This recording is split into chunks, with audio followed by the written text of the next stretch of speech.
Se pueden acomodar, queridos hermanos.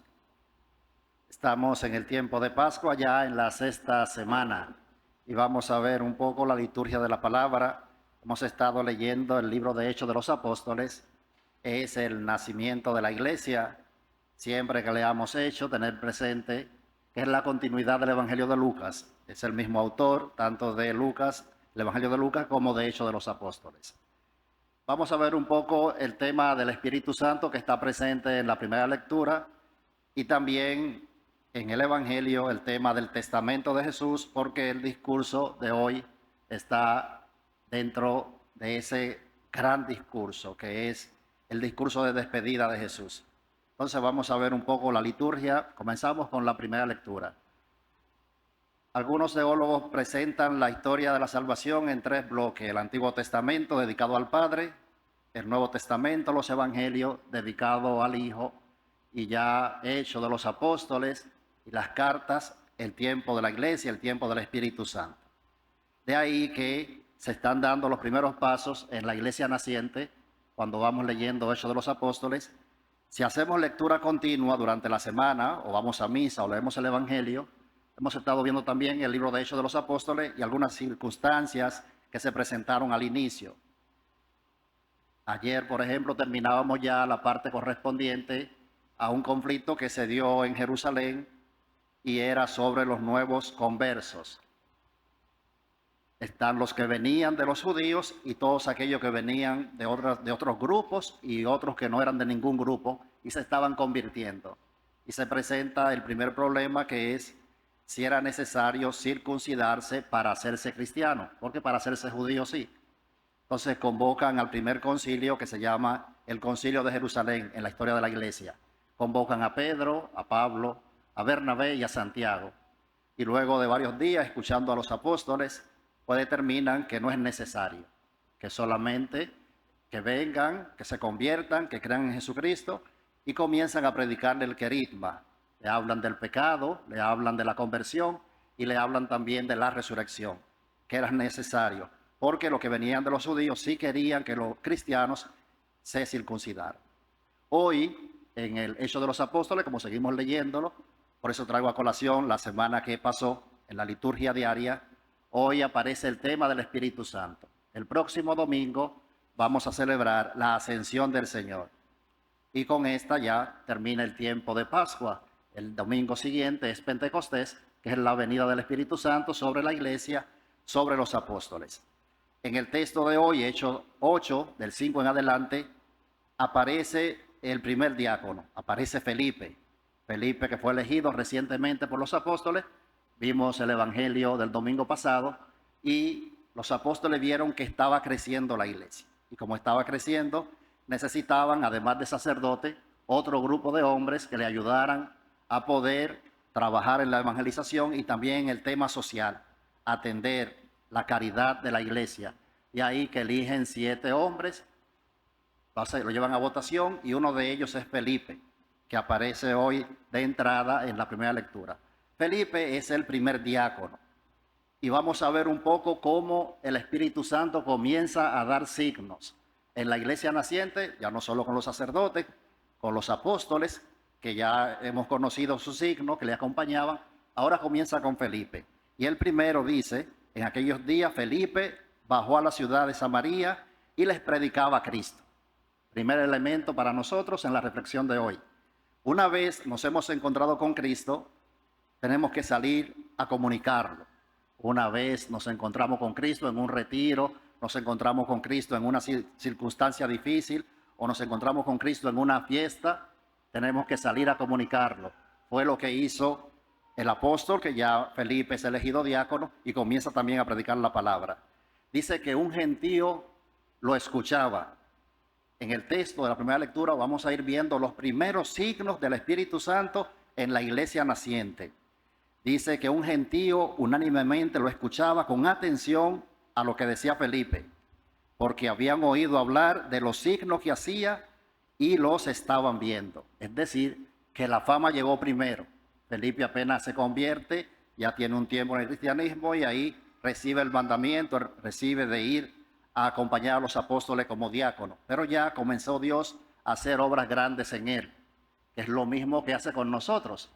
Nosotros somos instrumentos en las manos de Dios, nos abrimos a su gracia y Dios hace la otra parte, siempre y cuando seamos instrumentos. Dice, porque habían oído hablar mucho de Él, de muchos poseídos salían los espíritus inmundos, lanzando gritos, y muchos paralíticos y lisiados se curaban. Comienza el signo de la curación. La curación acompañada por liberación de espíritu y también por sanaciones físicas. Son signos que acompañaba al inicio de la iglesia y que aún ahora también acompaña al cristiano. Dios tiene muchas formas de revelarse, lo hace de manera ordinaria y lo hace de manera extraordinaria. Él sabe de qué forma hacerlo en cada momento, de acuerdo a la necesidad de la comunidad. Dice, el siguiente elemento es, la ciudad se llenó de alegría. Primer elemento, encontrarse con Jesús y salir a comunicarlo. El segundo elemento, los signos que acompañan al que predica en nombre de Jesús. Tercer elemento, la alegría. Es interesante porque en ese contexto que se dan esos signos, la iglesia está siendo perseguida. La iglesia está siendo perseguida y ellos se reunían en cuevas, se reunían en catacumbas y dice el texto que le acompañaba la alegría. ¿Y quién le podía dar esa alegría en medio de las tentaciones, de las dificultades, de los ataques, del martirio? Esa alegría solamente la podía dar el Espíritu Santo. El Espíritu Santo le daba la fuerza, le daba la valentía, el coraje y la alegría para comunicar eso que habían recibido. Continúa el texto. Dice, cuando los apóstoles que estaban en Jerusalén se enteraron de que ya Samaria, que era además un pueblo conocido como pecador, se enteraron que habían recibido la palabra de Dios, enviaron a Pedro y a Juan y ellos bajaron hasta allí y oraron por ellos para que recibieran el Espíritu Santo. Es interesante porque en este texto tan breve aparece mucho de la doctrina de la iglesia que conocemos hoy. El primero es el bautismo y el segundo el Espíritu Santo, porque llaman a Pedro, llaman al apóstol, llaman ahora al obispo para que vengan y esos que se convirtieron en Samaria también pudieran recibir el sacramento de la confirmación. Aquí es la primera vez que aparece en el Nuevo Testamento, en la parte de la iglesia, el tema del bautismo y de la confirmación, porque ya lo hemos visto en los evangelios, pero no en el tiempo de la iglesia naciente. Y continúa diciendo, para que recibieran el Espíritu Santo, pues aún no había bajado sobre ninguno. Es decir, había un proceso de conversión, pero de los que estaban ahí, nadie había recibido el Espíritu Santo, aparte del predicador que andaba, que es Felipe. Y termina el texto. Dice, estaban solo bautizados en el nombre del Señor Jesús, entonces les imponían las manos y recibían el Espíritu Santo. De seguro que todos nosotros nos recordamos el día de la confirmación, cuando el obispo nos impuso las manos y también nos ungió y recibimos el Espíritu Santo. Aquí está el origen de los dos sacramentos, del sacramento del bautismo en la iglesia naciente y del sacramento de la confirmación. Pasamos brevísimamente al Evangelio.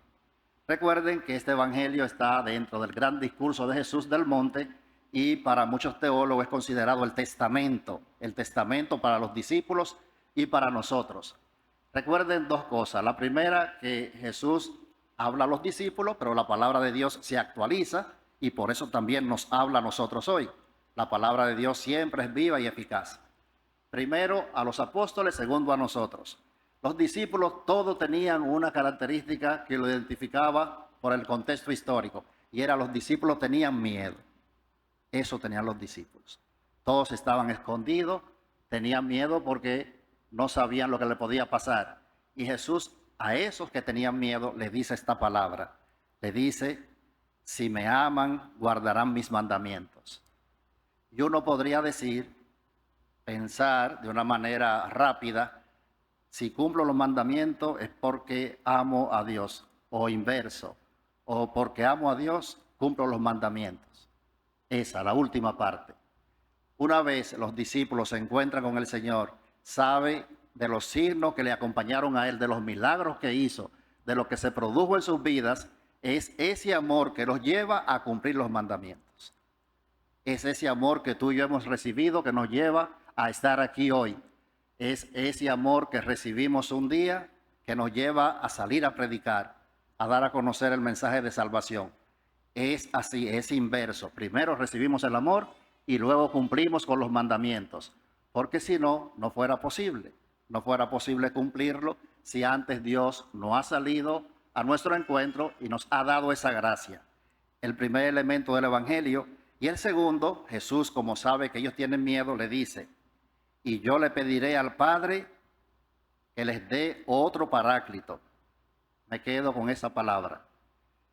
En la antigüedad, cuando una persona había sido encontrada culpable o había una denuncia para esa persona, lo llevaban al pueblo y los que tenían la responsabilidad de legislar, le permitían que se defendiera la persona acusada, que se defendiera en primera persona.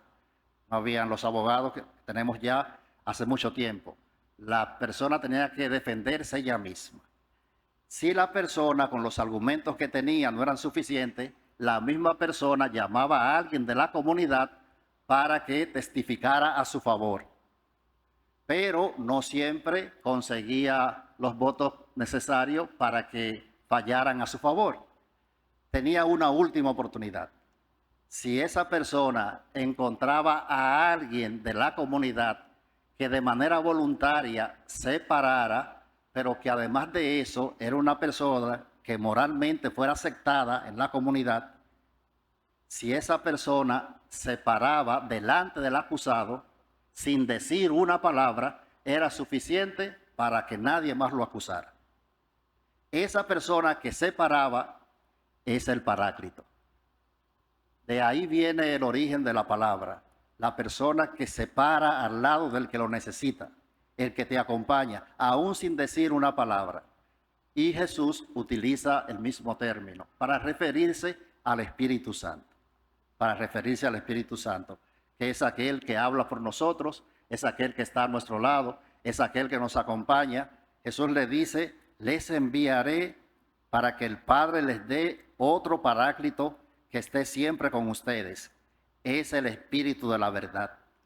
Vamos a pedir al Señor, queridos hermanos y hermanas, que nos dé la gracia de recibir el Espíritu Santo, pero también de ser Paráclito para otros. Tantas personas que nos necesitan y de seguro que tantas personas también lo han sido para nosotros en momentos difíciles. Sabemos que cumplir los mandamientos es imposible si Dios no ha entrado antes en nuestras vidas para que podamos cumplirlo. Pidamos así el Espíritu Santo para que nos asista y nos permita ser los cristianos que Dios espera de nosotros. Que así sea.